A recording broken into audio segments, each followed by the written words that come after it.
আপনার এই আদেশ এমনভাবে দিবেন যে আদেশটা বাংলাদেশের সকল পুলিশের কাছে মেসেজটা যায় এবং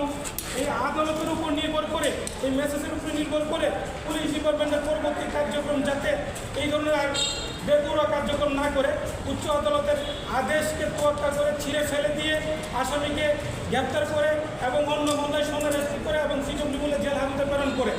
এই ধরে এবং আসামিদের আত্মীয় স্বজনকে হয়রানি করে এবং 72 লাখ টাকার চেক নেয় স্ট্যাম্প নেয় এই ধরনের কার্যক্রম থেকে যাতে পুলিশ হয়রানি থেকে বাংলাদেশের জনগণ যাতে আর কখনো উত্তেজিত হতে না পারে। পরবর্তীতে কোর্ট আজকের যে আদেশ হলো আমাদের কথা শুনে নিম্ন আদালত ওদের ডিপার্টমেন্টের একটা মামলা চলমান, আরেকটি মামলা আছে বিবিধ মামলা 1/2023 নিম্ন আদালত ফৌজদারি মামলা। এই মামলাগুলো যেহেতু নিম্ন আদালতে পেন্ডিং আছে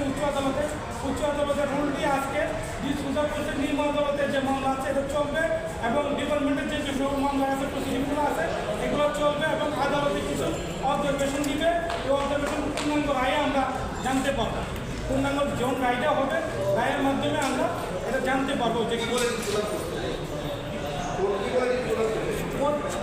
নিম্ন আদালতের যে সকল মামলা চলমান আছে এবং ডিপার্টমেন্টের যে সকল মামলা চলমান আছে তা চলবে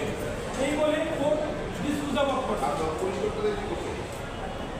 পুলিশ তাদের